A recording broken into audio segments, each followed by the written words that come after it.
la bienvenida al entrenamiento del día de hoy. Para mí es un gusto toda la semana estar en compañía de ustedes y poder compartir sobre la comunicación aumentativa alternativa y todas sus posibilidades. El día de hoy vamos a hablar sobre los métodos de acceso y vamos a dar algunos lineamientos de evaluación que podemos utilizar como forma de screening. Yo soy Vianey Figueroa, soy fonoaudióloga, soy Training Specialist de Tobii Dynavox. La otra vez me preguntaron si es que eso era como una especialización académica y la verdad es que es un cargo. Estoy encargada, ¿cierto?, de toda la capacitación por parte de Tobii Dynavox para las personas que hablan en español. En la agenda del día de hoy vamos a ver qué es un método de acceso, la importancia del posicionamiento en los métodos de acceso y nos vamos a centrar y el grosso de la presentación, ¿cierto? Lo fundamental, vamos a hablar sobre los tipos de métodos de acceso y cómo hacer un screening de evaluación con cada uno de ellos. Así es que, bueno, los métodos de acceso son la forma en que una persona puede seleccionar objetivos dentro de un sistema de comunicación aumentativa alternativo o dentro de una computadora. Hay distintos métodos de acceso y es por esto que nadie debería ser excluido de la comunicación o de controlar su computadora por su método de acceso. Si es que el método de acceso no lo tienen aún, es que no lo han encontrado, posiblemente ese método de acceso existe. Hay muchos métodos de acceso, mucho más de los que nos podemos imaginar. Hay sistemas touch que yo creo que ya todos nos vamos haciendo la idea de que esto existe porque lo usamos a diario con nuestros teléfonos celulares, ¿cierto? También está el seguimiento ocular, que va tomando mucho más fuerza a medida que pasa el tiempo debido a que permite que muchas otras personas accedan al computador. Este método de acceso es nuevo y facilita, ¿cierto?, la vida de muchísimas personas que tienen dificultades en su movimiento. Y también otros métodos de acceso como el scanning o tipos de acceso mixto, que es usar más de un método de acceso. ¿Ya? Cuando pensamos en un método de acceso debemos elegir el método de acceso que sea más natural, es decir, que sea más fácil de utilizar, que tenga más naturalidad en su movimiento y que tenga la mayor precisión posible. Este va a ser el método de acceso que siempre vamos a elegir. Hay distintos métodos de acceso. Aquí solo hay algunos, ¿ya? Pero los podemos dividir en métodos de acceso directos e indirectos. Los métodos de acceso directos son aquellos en los que uno con alguna parte del cuerpo puede seleccionar el objetivo directamente, ya que pueden ser con los dedos, con mouse, con los ojos, con punteros cefálicos, y así distintos otros tipos de acceso directos, ¿ya? Y también existen los métodos de acceso indirectos que va a hacer que va a ser enviar una señal cuando el objetivo se presente. ¿Sí? Es decir, cada vez que a mí me vayan a presentar, por ejemplo, un tablero, este se va a ir moviendo de paso en paso y cuando se detenga donde yo quiero, supongamos en la letra B, entonces va a haber una persona me va a decir A, B, C, yo le hago un gesto y mando la señal de que ese es el objetivo que yo quiero y así voy a ir haciéndolo. Vamos a ver que los métodos de scanning actualmente han avanzado muchísimo y son mucho más tecnológicos que antes. Vamos a hablar de eso más a profundidad al avanzar en la presentación. Cuando nosotros empezamos a hablar sobre métodos de acceso, lo primero que tenemos que hacer y el primer paso va a ser el posicionamiento. ¿Por qué? Porque el posicionamiento va a influir todos los métodos de acceso que nosotros queramos utilizar o probar. Por ejemplo, si es que yo ahora estuviese en una muy mala posición sentada en mi silla, tal vez ustedes no me verían, me costaría hacer clic o me costaría alcanzar ciertas cosas. Esto es lo mismo para las personas que buscan y necesitan un método de acceso. Cuando están muy reclinados, cuando es difícil moverse, no sé, si es que están muy recostados en la cama o si es que este posicionamiento es algo que va cediendo muy rápidamente y se van cayendo hacia el lado. Esto es algo que debemos preguntar y ver en primera instancia.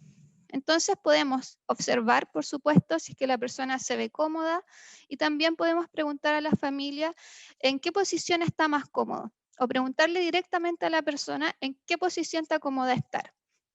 ¿Ya? ¿Cuál es la posición que tienes más frecuentemente durante el día? ¿Estás mayor parte del día acostado, sentado? ¿Qué posiciones tomas? Ya que el método de acceso se va a tener que adaptar a esas posiciones. ¿Cuánto tiempo puedes mantenerte en una misma posición? También va a ser algo muy importante, por supuesto. ¿Y en qué posición tienes mejor control? ¿Cierto? Puede que tengamos varias posiciones durante el día, pero ¿en qué posición es la que tienes mejor control de tu cuerpo? Entonces, vamos a tener algunas consideraciones iniciales. Para hacer un screening de métodos de acceso, no es necesario que tengamos todos los dispositivos que nosotros creamos que puedan funcionar. ¿Ya? Entonces, de esto va a tratar el día de hoy, que sepamos cómo sin estos dispositivos ver si es que existe algún potencial para utilizar estos métodos de acceso. No es necesario probarlos todos. ¿Ya? Cuando encontramos uno en que existe precisión, consistencia y es natural para la persona utilizarlos, nos podemos quedar ahí, teniendo en cuenta que esto siempre debe estar en constante evaluación, que es el tercer punto acá. ¿Por qué? Porque las personas van aprendiendo, puede que la velocidad de acceso necesitemos que sea más rápido, o puede que la situación de salud de la persona vaya cambiando. Entonces vamos a necesitar que este método de acceso esté en constante evaluación y se hagan las modificaciones pertinentes cuando esto se tenga que hacer. ¿Ya? Bueno, las actividades que podemos realizar como screening, hay actividades directas e indirectas. Las actividades directas van a ser cuando solicito directamente a la persona que haga algo, como muéstrame cómo mueves la mano, y las indirectas va a ser, por ejemplo, más utilizadas tal vez con más niños pequeños, en la que les vamos a decir, vamos a ver cómo se mueve Dani. Y nosotros nos empezamos a mover y el niño va a intentar hacer algunos ciertos movimientos y nosotros vamos a decir, ok, entonces tiene mayor movilidad en extremidad superior, en inferior, o qué tal se maneja su tronco, etc. Debemos tener en consideración que esto es un screening, el que el profesional idóneo para hacer una evaluación de movimientos de partes del cuerpo es el terapeuta ocupacional. ¿Ya? Así es que si es que tenemos alguna duda aquí, siempre va a ser ese profesional o un fonoaudiólogo que esté especializado en el área de la comunicación aumentativa que nos pueda dar una orientación mucho más completa. El screening. Hay un screening en TOBI Dynavox de selección de métodos de acceso, que ahora está en español, al final de la sesión se los voy a entregar, que es una herramienta orientadora para familias, terapeutas y profesores. Así es que por lo que estuve viendo, acá hay familias, terapeutas y profesores, por lo que este screening le puede servir a todos. Y recordar acá lo que acabo de decir, que siempre deben consultar a un terapeuta ocupacional o fonoaudiólogo para tener una visual más grande de las opciones disponibles, ya que se van a ir dando cuenta a medida que avance esta sesión que los métodos de acceso son muchos. Ya, si bien los podemos ir clasificando en grupos, si es que hablamos, por ejemplo, de un pulsador, hay muchísimos tipos de pulsadores, por ejemplo. Vamos a hablar primero del acceso touch. ¿Ya? Y vamos a ir dando las actividades directas e indirectas que podemos utilizar para hacer el screening y saber si la persona tiene potencial para utilizar este método de acceso. Cuando pensamos en la forma directa, es preguntarle, ¿cierto? Muéstrame cómo utilizas tu teléfono, por ejemplo, o mira, veamos esto en esta tablet y veamos cómo tú vas seleccionando cosas y pedirle, por ejemplo, que toque objetos o imágenes de diferentes tamaños en distintas posiciones de la pantalla, para saber si es que alcanza o no a tocar, por ejemplo, las esquinas o qué tan pequeños pueden ser los objetivos a seleccionar. La forma indirecta es con juegos, ¿ya? Jugar con juguetes de diferentes tamaños que indiquen dónde está, no sé, la mano de la muñeca o la ruedita del auto y objetivos bien pequeños que pueda seleccionarlo, que pueda tocarlo. Lo mismo podemos hacer con fotos, imágenes o canciones con las partes del cuerpo. Pero ¿en qué tenemos que fijarnos en esto? Porque claro, sabemos que estas actividades de screening que nos van a orientar a saber si es que existe potencial o no en esto, podemos hacerlas y se escuchan bien sencillas, pero tenemos que saber qué tenemos que mirar. Entonces tenemos que ver qué dedo utilizó. Si se fijan en la imagen anterior, me voy a retroceder acá, no utiliza el índice, sino el dedo medio. ¿Ya? ¿Qué dedo es? ¿Dónde y de qué tamaño pudo tocar, ¿cierto? Con un solo dedo y con precisión. ¿Qué parte de la mano pudo aislar? ¿Pudo aislar toda la mano? ¿Pudo aislar solo un dedo? ¿Esto fue difícil o no fue difícil? ¿Ya? Y si tiene suficiente fuerza para seleccionar algo. Entonces, estas son algunas de las cosas que podemos ver si es que existe o no potencial. Debemos recordar que no es, bueno, vamos, acá les voy a decir, debemos recordar y pensar fuera de la caja que hacer touch como nosotros hacemos en nuestros teléfonos celulares es una sola opción de las variaciones que hay para este acceso touch. Existe el touch simple, que es lo que nosotros usualmente hacemos, que es presionamos algo y se selecciona. Tenemos el acceso touch enter, que es que existen dentro de la pantalla, se agregan botones para hacer más sencilla la navegación y no tener que ir deslizando el dedo tantas veces para encontrar una opción, sino que apretar flechitas arriba y abajo, que sería el touch enter, y el touch exit, que es cuando nosotros se va a seleccionar algo, cuando se quita el dedo de la opción, ¿ya? Entonces, al quitar el dedo de la opción se va a seleccionar algo y esto va a ser muy útil para cuando las personas tienen dificultades en levantar su mano y la arrastran por la pantalla. Entonces, al detenerse en su objetivo, y levantar la mano, se va a seleccionar la opción y va a poder arrastrar su mano por la pantalla si es que le es difícil mantenerla arriba. ¿Ya? Así es que hay distintos tipos de touch. Y por supuesto, podemos tener adaptaciones como estas grillas para que puedan tener más precisión al seleccionar.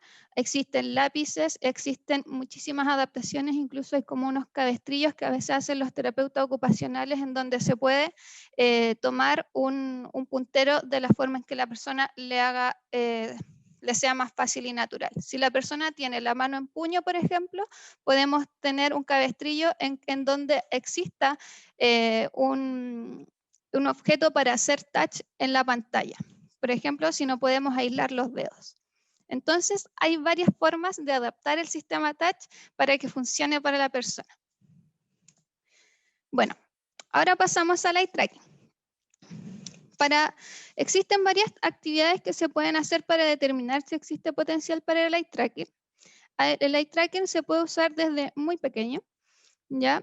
Y por supuesto la forma directa va a ser hacer que la persona mire en distintos puntos, ¿ya? Y lejano y cerca, en una habitación, en una pantalla o en un papel. Entonces le vamos a decir, mira a la esquina, mira al lado derecho, arriba, abajo, sobre todo buscando qué tan lejos, qué tan lejos del centro puede llegar con su visión. La forma indirecta es seguir juguetes por la habitación, seguir la pantalla o algunos dibujos que anden por la pantalla, por ejemplo, o seguir la mano del evaluador con algún juguete llamativo, etcétera. Y observar también, por supuesto, los ojos del usuario cuando mira algo de interés, ya sea una persona, una caricatura, etcétera. ¿Ya? Entonces, hay algo que quiero que tengan en cuenta. Por ejemplo, ella es Eva, ¿sí? Ella es usuaria de iTracker y si se fijan, ella es pequeña. Ella tiene, no sé, tendrá como 3 o 4 años en esta foto y el iTracker es algo que se debe enseñar. Si es que nosotros vamos y le pedimos a una persona, mira la pantalla, selecciona, mira ahí que se va a seleccionar, esto es algo que no siempre sucede así de simple. El eye tracker es un método de acceso, al igual que todos, que se debe enseñar y se debe entrenar y existe una curva de aprendizaje para esto. ¿Ya? Entonces, cuando alguien nunca ha interactuado con una pantalla o no ha tenido acceso a que de verdad puede seleccionar cosas o puede comunicarse mediante esto, es difícil a veces captar la idea de que podemos hacer que algo suceda en nuestro entorno. ¿Ya? Entonces, existe esta curva de aprendizaje en donde primero tenemos que ver que algo pasa si miro la pantalla. ¿Ya? Tenemos que interactuar con ella. Después vamos a recibir distintas respuestas cuando miro cierta parte de la pantalla y voy a ver que los cambios ocurren cuando miro distintas partes de la pantalla. Entonces nos vamos a ir orientando mucho más e ir a buscar un poco, ¿cierto? ¿Qué quiero yo que suceda en la pantalla? Y así me voy a ir orientando en este lugar de la pantalla. Después, por supuesto, voy a ver que puedo ir eligiendo cosas hasta llegar a comunicarme, utilizar un sistema de comunicación aumentativa alternativa de alta tecnología para llegar a controlar la computadora de forma independiente. Esta curva de aprendizaje, el tiempo que lleva a desarrollarla depende de cada persona. Hay personas que les toma muy poco tiempo. Cuando son niños pequeños debemos enseñarlo y cómo se enseña mediante juegos. ¿sí? Mediante juegos en la pantalla. No sé si ya. Bueno, miren, ojalá que funcione este video, sí funciona. Genial. Aquí él es Brandon, él tiene 1 año 8 meses y está en una etapa muy incipiente y está jugando con un seguidor ocular, ¿ya? Entonces, ¿en qué nos vamos a fijar? Fijó su mirada en algún objeto o persona preferida, siguió algún objeto, puede cambiar su mirada entre objetos. Si se fijan, él está jugando con algo muy simple en que cuando él mira la pantalla se hacen pelotitas de colores. Y a él le llama harto la atención. Miren.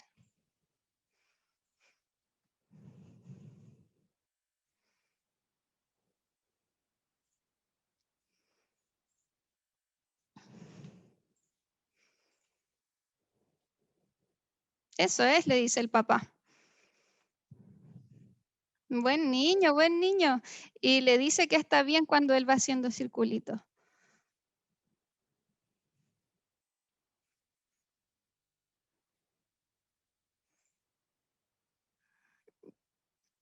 Tú hiciste eso, le dice el papá. Y va haciendo, ¿cierto? Acá los círculos en la pantalla y él se está dando cuenta que algo sucede cuando mira la pantalla. Le están enseñando a utilizar el eye tracker para que después, si es que lo necesita, pueda utilizarlo como método de acceso.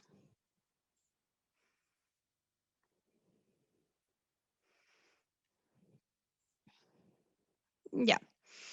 Si se fijan, en este video, si bien no había ningún objetivo, vemos que Brandon igual presta atención y se va percatando de que pasan cosas en la pantalla y el adulto tiene un feedback muy positivo hacia él cuando esto sucede.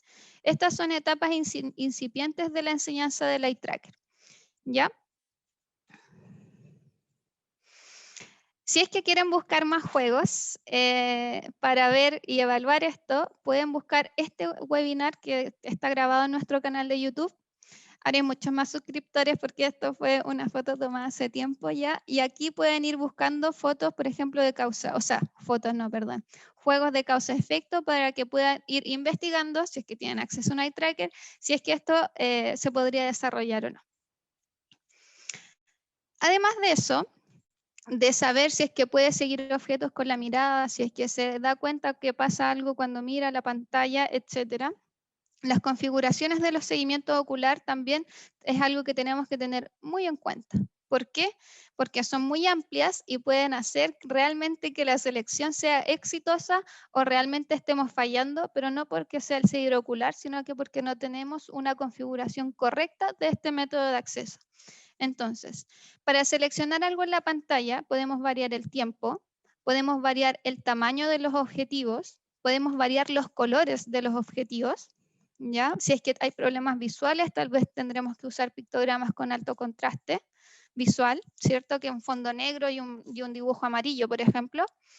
Podemos añadir o quitar el feedback auditivo, que es que cuando vaya a seleccionar algo, por ejemplo, suene o se vea un relojito llenándose explicando cuánto tiempo debe estar fijo mirando ese objetivo para que se seleccione, etcétera. Podemos cambiar el lugar de los objetos y, por supuesto, siempre revisar la calibración. La calibración es muy importante y es personal. La calibración de mis ojos, si la ocupa otra persona, no va a ser tan precisa como si la calibración fuese hecha para esa persona.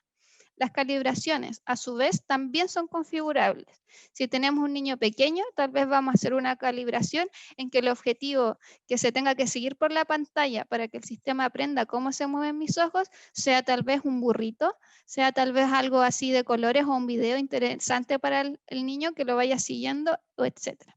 Entonces, todas estas cosas son configurables y es necesario que si bien no sabemos cómo se configuran, saber que esto es posible y buscar hasta que logremos que el acceso al control ocular sea especialmente personalizado para la persona. Sigamos. Mouse. Y así vamos pasando entre los métodos de acceso. ¿Ya? Acá hay algunas actividades para que podamos ver si es que existe potencial con este método de acceso, que acá lo resumí como MA, ¿ya? Y tenemos las actividades directas, que es pedirle directamente a una persona que use un mouse. Creo que actualmente muchos ya tenemos acceso a esto, ¿cierto? No son tan difíciles de conseguir. Y la forma indirecta es decir, que juguemos en el computador, poner una página web de interés y dar acceso, tal vez dejarlo encima, que lo utilice, o poner play y pausa a una música que les guste. Podemos jugar al congelado, por ejemplo, si es un niño, y es dejarlo a cargo de hacer clic en para poner o pausar la música. ¿En qué nos debemos fijar en el mouse? Debemos fijarnos si puede mover el mouse a objetivos distintos, ¿ya? Si fue capaz de detener el mouse en el objetivo, ¿pudo hacer clic o no pudo hacer clic? Y fíjense que esto tenemos que fijarnos, pero no es excluyente, ¿ya? Si es que no puede hacer clic, no importa, porque algunos métodos de acceso, o sea, algunos sistemas de comunicación, digo, se pueden seleccionar por tiempo de permanencia del mouse. Entonces, tal vez no es necesario hacer clic, sino quedarnos quietos en un objetivo, ¿ya? Y si hubo fatiga o no hubo fatiga. Esto es lo que yo les decía, que, bueno, una de las consideraciones es que no es necesario hacer clic, sino que poder detenernos en el objetivo, ¿ya? Y el otro es que hay muchísimos tipos de mouse, ¿ya? Cuando pensemos en mouse, por favor, no solamente pensemos en el que usamos en el cotidiano, sino que hay muchísimos tipos de mouse, de verdad, muchos, más de los que ustedes pueden imaginar hay.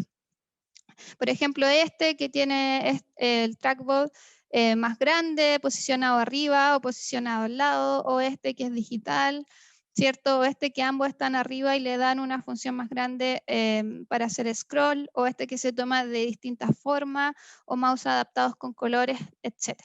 La cantidad de mouse que hay realmente es muy amplia. Así es que no se queden solamente con probar un tipo.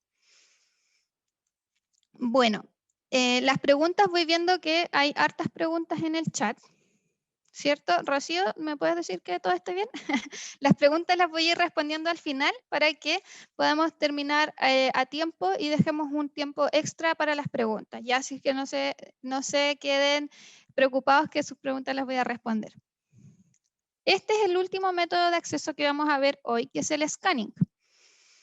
Ya, el scanning es un método de acceso indirecto. Si se acuerdan, al principio de la presentación les dije que estaban los métodos directos y los indirectos. ¿Sí? Los métodos de acceso directos eran los que yo con alguna parte de mi cuerpo voy y selecciono el objetivo, y el del scanning es cuando yo selecciono cuando aparece mi objetivo en la pantalla. Entonces, voy a ver, este mismo GIF lo tengo más adelante, vamos a ver si funciona, pero entonces esto consta así, se lo explico. Este cuadrito, que es naranja, se va a ir moviendo del lado al lado, se va a mover hacia la E, A, R, D, ¿ya? U, N, S, y cuando diga S, tocamos el pulsador y se detiene en la S, seleccione la S, por ejemplo, ¿ya? Y después va a volver arriba, hasta que yo digo, se va a detener en la A, hago clic en la A, digo SA, y así estoy escribiendo y seleccionando cosas con un scanning, ¿ya? Los ítems entonces son presentados de forma secuencial y la persona manda una señal cuando está en el lugar correcto. Este es el scanning. Adivinen quién usaba scanning. Bueno, Stephen, y no me atrevo a decir bien su apellido, él usaba el método de scanning. Si es que alguno de ustedes vio la película que está basada en su vida real, él tenía una terapeuta que hacía el scanning con un sistema de comunicación aumentativa alternativo de baja tecnología, en donde él tenía que ir moviendo la cabeza o pestañeando un poco al seleccionar la letra que ella le decía, ¿ya? Así es que si no han visto esa película, por favor véanla, porque ahí pueden ver cómo funciona este método de scanning cuando es de baja tecnología, y por supuesto con la alta tecnología mucho más fácil y más rápido. Entonces, ¿qué ventaja tiene el scanning? Que ofrece un método de acceso cuando los otros métodos directos fallan. ¿Y por qué cuando los otros fallan? Porque el scanning suele ser, y ojo que suele ser, no siempre es así, un poco más lento, porque debemos esperar que llegue el scanning al objetivo. Entonces, tal vez a veces nos va a tomar un poco más tiempo de seleccionar lo que necesitamos. Permite entonces seleccionar o mandar esta señal, ¿cierto? Para decir, eso es lo que busco, con cualquier movimiento del cuerpo. Y cuando les digo con cualquier movimiento del cuerpo, es cualquiera, ¿ya?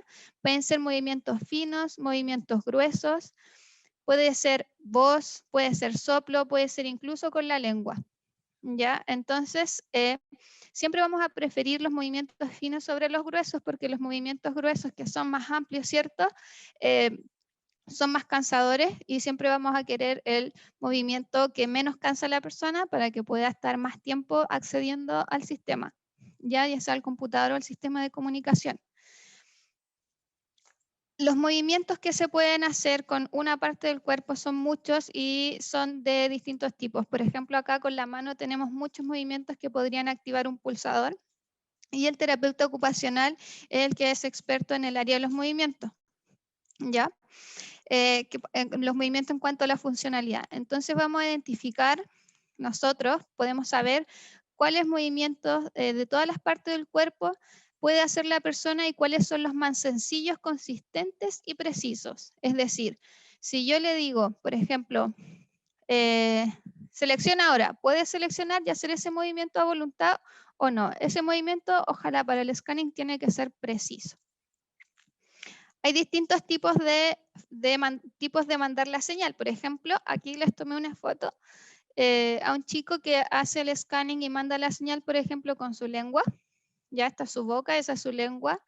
Hay algunos sensores que son muy sensibles a la presión para mandar estas señales y que tan solo con presionar muy poco el sensor, esta señal se envía. O los podemos poner en distintos lugares. O incluso podemos tener pulsadores para las personas, por ejemplo, que tienen movimientos involuntarios de sus brazos, que esté en la mano del pulsador y que independiente de dónde esté la mano o la forma o la parte del cuerpo que yo puedo mover, que en este caso tal vez, por ejemplo, sería el pulgar, podemos igualmente mandar esa señal. ¿Ya? Entonces, el scanning. La forma de pedirlo, de hacer este screening de scanning, similares las palabras, es pedirle a la persona que muestre qué parte del cuerpo puede mover de manera más consistente y preguntarle directamente si es que es posible. Entonces le vamos a decir, ya, entonces, por ejemplo, va a ser movimiento de la lengua, hay que hacer 5 veces repetidas ese movimiento. O decirle ahora. Y cuando uno de ahora, la persona, por ejemplo, mueve el pulgar o mueve el índice o el dedo del pie o la cabeza, si es que es la cabeza lo que puede mover con mayor precisión. Y vamos a evaluar distintas partes del cuerpo. Vamos a evaluar si es que puede mover el codo, los dedos, la cabeza, la lengua, si puede soplar, si puede mover el pie, si es con la rodilla, etcétera. Cualquier sea la parte del cuerpo que pueda mover a voluntad, esa va a ser la que nosotros vamos a querer tener disponible. Es bueno evaluar distintas partes porque a veces hay fatiga, o sea, al hacer, por ejemplo, el mismo movimiento, si es que va a ser un pulsador ya de cabeza, por ejemplo, y tenemos que estar haciendo este movimiento y lo hacemos 50 veces al día, tal vez a las 56 ya no queramos mover el cuello y podamos cambiarlo tal vez a la rodilla, ¿ya? Así es que tenemos que tener en cuenta cuáles son los movimientos que tenemos disponibles, que la persona tiene disponibles para poder seleccionar algo. De forma indirecta, podemos ver que podemos decir Simón dice, por ejemplo, Simón dice que aplaudamos, o Simón dice que movamos la cabeza, que movamos la mano, que movamos los pies, o el monito mayor y yo hago un movimiento, el chico me imita. O si no, simplemente a los niños, si ponemos alguna música o algo, podemos decir, vamos a movernos ahora, y nos movemos y vemos qué partes del cuerpo está movilizando con mayor facilidad. ¿Ya? ¿Qué debemos mirar? ¿Qué parte del cuerpo mueve de forma más sencilla? ¿Cuál tiene mayor precisión y consistencia? Si hubo una segunda parte del cuerpo que podamos utilizar y si podría realizar los movimientos que creemos que son más precisos y consistentes de forma oportuna para seleccionar algo en el sistema. ¿Ya? Algunos aspectos a tener en cuenta en cuanto al scanning, ¿ya? Es que los movimientos finos son mejores que los movimientos gruesos, como les decía. Vamos a trabajar a favor de la gravedad. Eso quiere decir que vamos a preferir movimientos que sean hacia abajo y no hacia arriba, ya que esto es mucho más difícil que estar haciendo un movimiento fino que sea hacia abajo, por ejemplo. Usen lo que tienen, este no es un momento para trabajar habilidades motrices, ya no vamos a trabajar que podamos ver mejor cierta parte del cuerpo con el método de acceso, sino que vamos a usar el mejor movimiento que tenga, ¿ya? Y por supuesto el scanning también es configurable. Aquí funcionó, qué bueno. Este es un scanning que es lineal. Si se fijan, se va moviendo hacia el lado, hacia el lado, hacia el lado, sigue bajando y así, ya hasta llegar a la letra que quiere seleccionar la persona. Hay otro tipo de scanning que es este, que es por columna, que va hacia abajo viendo en qué columna está el objetivo, la letra objetivo. Por ejemplo, en este caso, en el primero. Entonces, A. Después baja hasta la T y escribió cat, gato en inglés, por ejemplo. También están los scanning que son por grupos. Ya, por ejemplo, en este caso que hay 6 letras, podríamos separarlo, por ejemplo, en las letras de space hasta la A, hasta la X y la M, y hacer un grupo acá, y hacer otro grupo acá, y así que el scanning me dijera en qué parte está, derecha, izquierda, ya, derecha. Entonces después podemos bajar en lineal o seguir bajando en grupo. Entonces, y así podemos ir variando el tipo de scanning que tenemos. ¿Por qué? Porque cuando, por ejemplo, tenemos scanning que son lineales, si es que quiero, por ejemplo, palabras que tengan la W, la Z, la X o la M o cualquier letra que esté más abajo, va a ser muy demoroso, va a tomar mucho tiempo poder seleccionar el objetivo. Entonces, vamos a querer mejor tal vez un scanning que sea por grupos y después elegir si es lineal, así como el de arriba, o si es por columna. Así es que hay varios tipos de scanning a tener en cuenta. Y por supuesto también que la velocidad del scanning puede variar, podríamos hacer esto mucho más lento o mucho más rápido. El tiempo de permanencia al seleccionar, al mandar la señal también se puede configurar y por supuesto podemos tener el feedback visual y auditivo. ¿Ya? Podríamos tener un feedback que, por ejemplo, al hacer clic o seleccionar algo que suene distinto, etc. Entonces hay hartas formas de personalizar esto. ¿Qué cosas vamos a tener en cuenta? Los métodos de acceso se enseñan, ¿ya? No podemos pensar que por entregarle el método de acceso a la persona lo va a empezar a usar siempre de forma consistente y ya de ahí se acabó el problema. No, esto se enseña. Al igual que como les decía que existe una curva de aprendizaje para el seguimiento ocular, al igual tenemos un proceso de aprendizaje con todos los métodos de acceso. Tal vez en un momento un niño, por ejemplo, o una persona X va a poder acceder al sistema touch. Después, tal vez le va a costar más acceder a ese sistema y va a tener que ir aprendiendo entre medio cómo usar el seguidor ocular, por ejemplo. ¿Ya? Y toma tiempo aprender. O sea, no esperemos que esto sea algo inmediato, algo rápido, que ya y que lo encontramos y ya fue. No. Tenemos que dar el tiempo de que la persona aprenda y tener la paciencia, ¿cierto? Y las ganas de enseñar y darle oportunidad. La fatiga es un tema importante en los métodos de acceso, ya que es que la persona se canse de hacer constantemente ese movimiento para seleccionar algo. A veces es bueno tener más de un método de acceso disponible. Por ejemplo, lo que yo les decía en el scanning. Si es que se cansó haciendo el movimiento con la mano, tal vez después se lo puedo cambiar al pie o a la cabeza o a empezar con soplido, etc. Ya tenemos que tener en cuenta que estos métodos podemos usar más de uno, tener disponible más de uno si es que la fatiga es mucha. ¿Ya? Los métodos de acceso deben estar en constante evaluación, por lo que yo les decía. Una es porque la condición de la persona puede variar, ¿ya? Puede que sea una enfermedad neurodegenerativa, que la persona necesite ir actualizando los métodos de acceso, ¿ya? Puede ser que siempre hayamos tenido acceso al eye tracker, por ejemplo, de los 15 años y cuando yo ya tengo 25 años no lo voy a usar de la misma manera, sino que voy a ser mucho más veloz, tal vez ya no voy a necesitar feedback auditivo, tal vez ya no necesito tampoco el feedback visual, entonces el método de acceso se tiene que ir actualizando. Si es que ojo ahí. Y bueno, con esto ya vamos cerrando que nos llevamos el día de hoy.